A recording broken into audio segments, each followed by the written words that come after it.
नमस्कार, आप देख रहे हैं मनी 9 और मैं हूं आपके साथ विशाल शर्मा। भारतीय म्यूचुअल फंड इंडस्ट्री में तहलका मचाने वाले जियो ब्लैक रॉक के CIO यानी चीफ इन्वेस्टमेंट ऑफिसर ऋषि कोहली साहब इस वक्त हमारे साथ मौजूद हैं।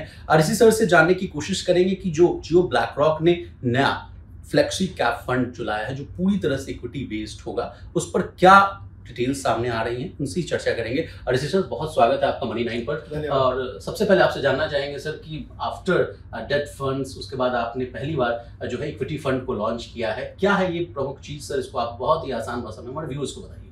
हाँ जरूर। ये फ्लेक्सी कैप कैटेगरी में हमने लॉन्च किया है फंड। और फ्लेक्सी कैप कैटेगरी मतलब बेंचमार्क हमारा NSE 500 जो सबसे बड़ी 500 कंपनीज है निफ्टी में, उन पे है बेंचमार्क।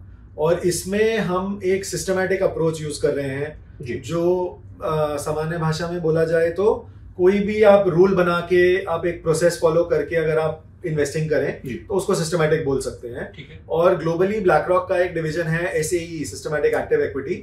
वो ये 40 साल से कर रहा है काफी सक्सेसफुली हर मार्केट में ग्लोबली। वो अप्रोच हम इंडिया में पहली बार इस फंड के थ्रू ला रहे हैं। और ब्रॉड थीम इसका ये है कि कम रिस्क से या कम अंडर परफॉर्मेंस का वॉलेटिलिटी से हम फिर भी अट्रैक्टिव अल्फा लॉन्ग रन में टारगेट कर सकते हैं। ये बहुत कॉमन थॉट या प्रोसेस नहीं है इंडियन मार्केट्स में, इसलिए हम ये लाना चाह रहे हैं। सर, नेक्स्ट सवाल मेरा आपसे ये होगा कि इंडियन कस्टमर्स के लिए क्या कुछ खास रहने वाला है? इसमें 2-3 चीजें हैं। एक है कि ऑल्टरनेटिव डेटा का काफी यूज है। तो इसमें ऐसे एग्जांपल्स हो गए सिंपल, जैसे क्रेडिट कार्ड ट्रांजैक्शंस है या ऑनलाइन ट्रांजैक्शंस होते हैं आजकल, जो युवा है वो सारे यूज करते हैं डिजिटल प्लेटफॉर्म्स पे। तो उनका डेटा रियल टाइम हमारे पास आता है कई चीज़ों का।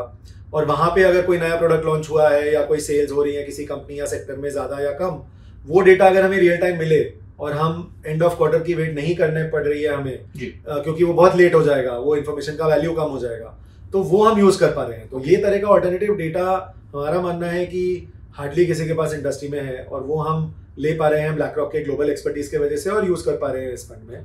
तो ये बहुत फर्क है। और फिर हम एक रिस्क और कॉस्ट जो कि हमें लगता है बहुत जरूरी है स्पेशली रिटेल इन्वेस्टर्स के लिए, वो भी हम पोर्टफोलियो मैनेजमेंट प्रोसेस में ही हमने उसको शामिल किया हुआ है। ऋषि सर, एक नेक्स्ट सवाल है, जो आपने जिंजीज की बात की है, जो न्यू जनरेशन के लोगों की बात की है, और उनके साथ एक समस्या होती है कि उन्हें सब कुछ लगता है कि सब कुछ पता है, लेकिन वो फाइनेंशियल लिटरेसी के मामले में जो है थोड़ा पिछड़ते हुए नजर आते हैं। क्योंकि तभी तो आप देखिए जो डेटा आया है सर, SEBI का आप डेटा देखिए कि out of the 10 of the 9 investors जो है वो लूज कर रहे हैं FNO के माध्यम से या तमाम माध्यम से। अब उनके लिए आप क्या कुछ कहना चाहेंगे? नहीं, तो वही है, हमें तो फाइनेंशियल लिटरेसी बढ़ाना ही है, क्योंकि ये सिस्टमैटिक अप्रोच ही नया है भारत के लिए। और ये सब रिस्क कॉस्ट सब एडजस्ट करना, ऑल्टरनेटिव डेटा का यूजेज, ये सब कुछ ही जो मैं कह रहा हूँ वो सब नया है। तो हम तो काफ़ी आर्टिकल्स और फाइनेंशियल एजुकेशन बढ़ाने ही वाले ऑलरेडी इस फ्लेक्सी कैप फंड के चलते हमने लास्ट 1 महीने में काफ़ी कुछ निकाला है। और वो सिंपल भाषा में ही रिटेल के लिए हम करना चाहते हैं ताकि वो एजुकेशन उनका हो। और ये लोअर वॉलेटिलिटी, लोअर रिस्क के साथ हम अच्छा रिटर्न ओवर टाइम टारगेट कर सकते हैं। वो हर इन्वेस्टर को समझाना चाहते हैं कि वो पॉसिबल है।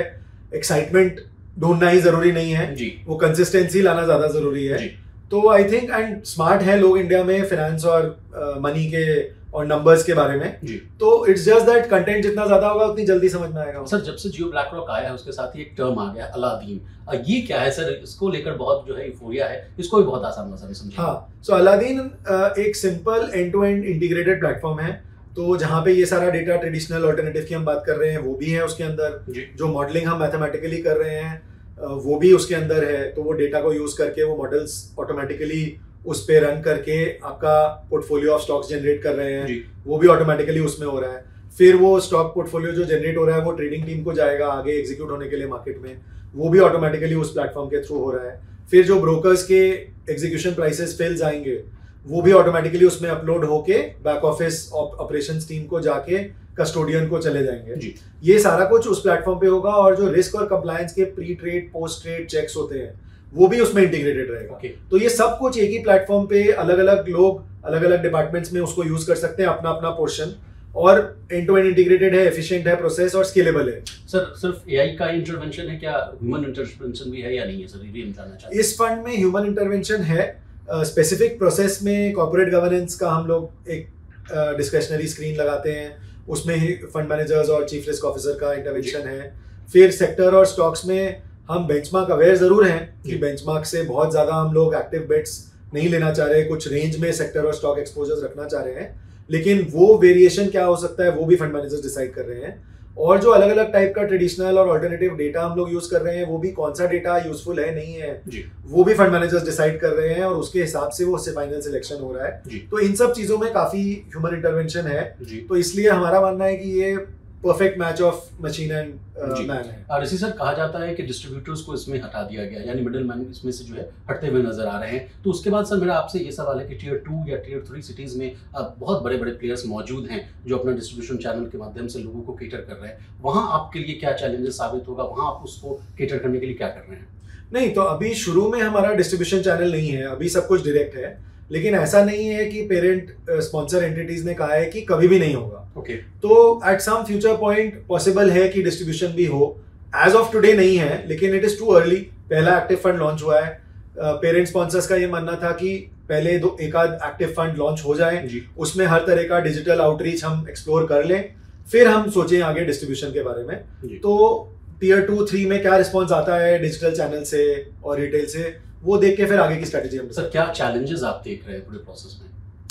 मेन तो वही है जो पहले आपने बोला कि फाइनेंशियल लिटरेसी, फाइनेंशियल अवेयरनेस और स्पेशली सिस्टमैटिक और अल्टरनेटिव एआई, ये सब टर्मिनोलॉजी ऐसी है कि बहुत ज्यादा सिंप्लीफाई नहीं हो पाता है बियॉन्ड अ पॉइंट। तो वो हम लोग जितना इजी कर सकें कंटेंट के लिए, कि एक सिंपल एग्जांपल मैं दूंगा कि जैसे मैंने बोला कम रिस्क के साथ अच्छा अल्फा, तो उसका एक सिंपल चीज, जो हम सब इंडिया में क्रिकेट क्रेजी हैं और क्रिकेट समझते हैं, तो सिंपल वे में जैसे कि हम सिंगल्स डबल्स लेके और स्ट्राइक रोटेट करके भी हम मैच जीत सकते हैं। हर समय चौके छक्के मारने जाएंगे और आउट हो गए गलत टाइम पे, तो वो रिस्क बढ़ गया मेरा। तो ये एक सिंपल एग्जांपल हुआ, इससे हर कोई रिलेट करेगा। इस तरह से हमें हर चीज के लिए बनाना पड़ेगा। ऋषि सर, चूंकि आप चीफ इन्वेस्टमेंट ऑफिसर भी हैं, तो आपसे कुछ एक सवाल जो है मार्केट्स को लेकर सेक्टर स्पेसिफिक भी पूछ लेता हूँ। इस समय आप मार्केट का हाल तो देख ही रहे हैं, जब तमाम geopolitical tension, trade tariff war, Russia Ukraine war, इसमें कहाँ किन सेक्टर्स में दाव लगाने की आपकी सलाह होगी, और कहाँ आपको लग रहा है कि कहाँ पैसा बन सकता है?